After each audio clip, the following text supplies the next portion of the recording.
বিরিয়ানিতে পোকা আর এই অভিযোগে পুরসভায় বিক্ষোভ। শিলিগুড়ি পুরসভায় বিক্ষোভ দেখালেন বঙ্গীয় হিন্দু মহামঞ্চের সদস্যরা। 1.5 মাসের মধ্যে 2টি দোকানে বিরিয়ানিতে পোকা পাওয়া গেছে, তাই নজরদারি নিয়ে প্রশ্ন তুলে পুরসভায় এই বিক্ষোভ। মেয়র পুরসভায় ঢোকার সময় প্ল্যাকার্ড হাতে স্লোগান দেওয়া হয়। নজরদারি চলছে বলে জানিয়েছেন মেয়র।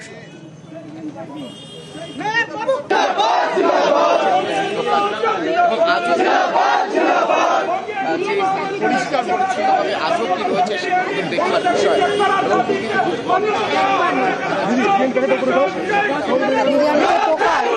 সেই অভিযোগে পুরসভায় বিক্ষোভ দেখালেন বঙ্গীয় হিন্দু মহামঞ্চের সভ্যরা।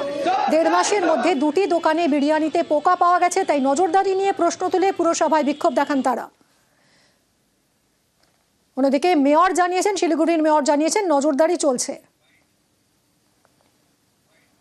বিরিয়ানির দোকানগুলা তৈরি হচ্ছে শিলিগুড়ির যত্রতত্র, এবং এদের ফুড সেফটি চেক করা হোক, এই দাবিটা বঙ্গীয় হিন্দু মহামঞ্চের ছিল। তাই আমরা আজকে বিরিয়ানি গিফটের মাধ্যমে ওনাকে জাগিয়ে তুলতে চাচ্ছি যে এই বিরিয়ানি আপনিও খেয়ে দেখুন। দেখুন শিলিগুড়ির শহরের মানুষকে যেভাবে আপনি মৃত্যুর মুখে তুলে দিচ্ছেন, সেই বিরিয়ানি আপনি একবার চেখে দেখুন।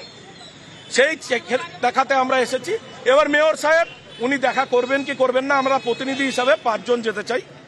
খাদ্যের মান চেক করা হোক, যাতে শহরের মানুষ সুস্থ এবং সবলভাবে থাকতে পারে। 2-4 দিন আগেই তো মিটিং করেছি, সেখানে food safety, Jalpaiguri, Darjeeling, enforcement, police, অন্যান্য আধিকারিকরা, আমাদের কর্পোরেশনের আধিকারিক, তারা সবাই ছিলেন। একটা বিশেষ ব্র্যান্ড 2টো জায়গায় 2টো ঘটনা ঘটেছে, তাদের সবার বিরুদ্ধেই, তাদের অন্যান্য আউটলেটগুলোও আছে, সমস্ত আউটলেটগুলো কড়াভাবে নজরদারি করে একটা উপযুক্ত ব্যবস্থার কথা বলেছি, এবং আমাদের নজরদারি চলছে সমস্ত জায়গায়।